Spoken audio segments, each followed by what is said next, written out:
कर्तव्य तले अपराध पले, जहाँ अपनी भूख मिटाने को आलस पुरुषार्थ को निगले, जहाँ वासनाओं का नर्तन हो नित नया भेष परिवर्तन हो, जहाँ सुमुची सभ्यता के तन पर मर्यादा का परिधान नहीं हो मेरा हिंदुस्तान।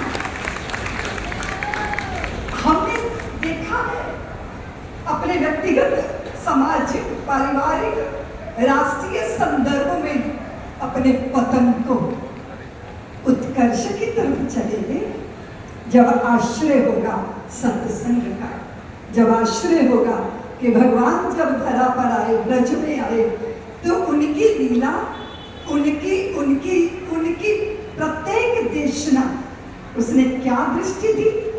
प्रकृति माँ है, माँ का शोषण मत करो, माँ की छाती का दूध पिया जाता है, छाती का लहू नहीं पिया जाता। जितना प्राप्त करते हैं उससे 1000 गुना लौटाना है, यही तो दृष्टि है। और अगर दृष्टि मिल गई तब तो जीवन धन्य होता है, समाज धन्य होता है, कृतार्थ होता है समाज। हमारी पावनता देवताओं को धरती पे आने के लिए विवश करती है बंधु भगिनी। हमने 22 जनवरी को अयोध्या धाम में ये दृश्य देखा था कि देवता उतरे थे अयोध्या धाम में, जब राम लला था वहां पर प्राण प्रतिष्ठा का अनुष्ठान चला।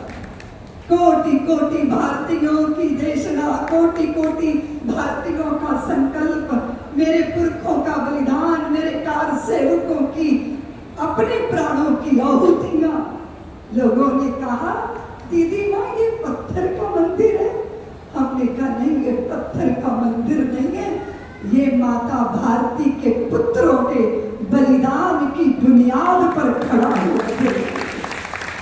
इस स्वर्ण कलश में क्या देखते हो? मेरे सनातन का गौरव, मेरे संतों के तप का सौरभ। 500 साल तक लगातार उस स्थान पर परिक्रमा करते रहे सनातनी।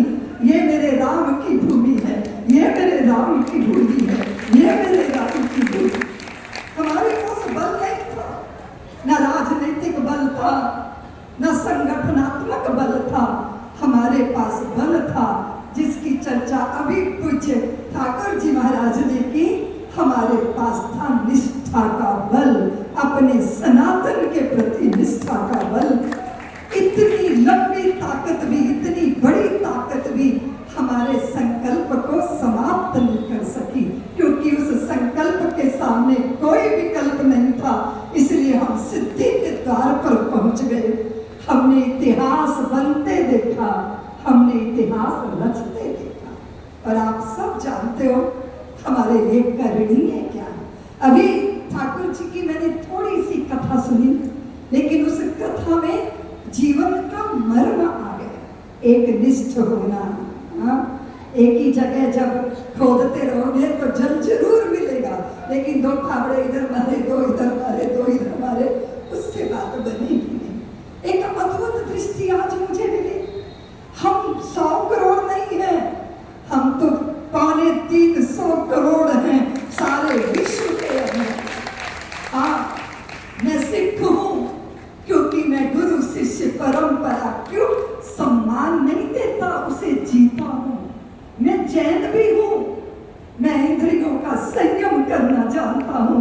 तपश्चर्या की आग से गुजरकर मेरा सोना कुंदन बनता है। मैं जैन भी हूं और कदाचित मैं बुद्ध हूं, मैं बौद्ध हूं, क्योंकि मैं चराचर सृष्टि में अपने आप का दर्शन करता हूं। अपनी सीमित बाहों में बांधे हूं आकाश असीमित, मैं अपनी नन्ही चाहों में साधे हुए विराट अपरिमित।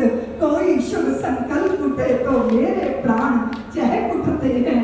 मेरा अणु व्यक्तित्व मगर लगता मुझ में अस्तित्व समाहित। कोई पंछी उड़े गगन में जैसे मैं ही उड़ूं अबाधित। कोई मिले जीवन को उत्सव, समझो मैं संयुक्त हो गया। कोई बुद्ध हुआ क्या जैसे मुझ में ही कुछ बुद्ध हो गया। कोई मुक्त हुआ क्या जैसे मुझ में ही कुछ मुक्त हो गया। मैं सनातनी हूँ क्योंकि मैं सनातन उस शाश्वत प्रवाह में भरोसा, श्रद्धा, निष्ठा रखता हूँ। मेरे लिए मृत्यु का सत्य नहीं है, मेरे लिए जीवन ही सत्य है।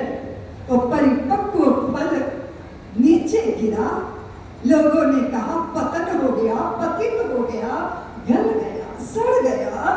पर थोड़े ही दिनों बाद उसी जगह से एक नया अंकुर प्रस्फुटित हो गया, जीवन नए रूप में प्रादुर्भूत। इसलिए सनातन मृत्यु को सत्य नहीं मानता, मृत्यु को रूपांतरण देती है, पुराना शरीर छीन कर नया कलेवर देती है।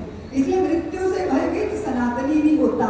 जो बोले सो अभय, सनातन धर्म की सुख दुख की झूठी चाह नहीं। अब जीवन मरण स्वप्न सा है, अब भला मृत्यु का डर कैसा। हम स्वयं मृत्यु को मार चले, अनचली गली का राही हूँ। हम सफर मिले तो कहाँ मिले। और बंधु भगिनी विचार करिएगा, चूल्हे में जलना है, लकड़ियों को चूल्हे में जलना है, जलकर राख होना है। बर्तन मांजे जाएंगे, मलमूत्र ढका जाएगा, घूरे पर कूड़े के ढेर में फेंकी जाएगी वो राख। लेकिन वही लकड़ियां जब समिधा बनती हैं, यज्ञ हवन साकल्य सामग्री के साथ हवन कुंड में अर्पित होती हैं, तो जलकर राख नहीं बनती, जलकर विभूति बन जाती है, यतियों के माथे का श्रृंगार बन जाती है, शिव के शीश पर आरूढ़ हो जाती है। इसीलिए सेवा है यज्ञ कुंड समिधा समहम चले, ध्येय महासागर में सरित रूप हम मिले। आप सब लोग जिस पवित्र पावन परंपरा, शास्त्री जी महाराज वे परिव्राजक थे, वे तपस्वी थे, वे तपापूत थे, 4 संप्रदाय आश्रम की उज्जवल परंपरा इस पवित्र प्रांगण में बैठकर ठाकुर जी के मुख वाणी से, इतनी मधुर विद्वता से भरी वाणी से हम रात्रि को ठाकुर जी को सुनते सुनते सो जाते हैं। और सुबह जब जागते हैं तो नहीं लगता कि नींद से उठे हैं, लगता है अभी तो समाधि से उठे हैं, ध्यान से उठे हैं। इतना आनंद, इतनी आनंद की वर्षा मैं आपकी इस पावन वाणी को भी और आपके इतने लंबे, अभी अभी चर्चा चल रही थी, मैंने सुना था ठाकुर जी एक जगह कथा का विश्राम होता है, दूसरी जगह कथा प्रारंभ होती है, बीच में सिर्फ यात्रा का समय है। ऐसा अनथक प्रयत्न, ऐसी निरंतरता, ऐसे प्रवाह को तो प्रणत प्रणाम करने को हृदय चाहता है। सनातन सदा है, हम सबको अपने कर्तव्य। अभी इतना सुंदर बात हो गई कि खाली बेलपत्र चढ़ा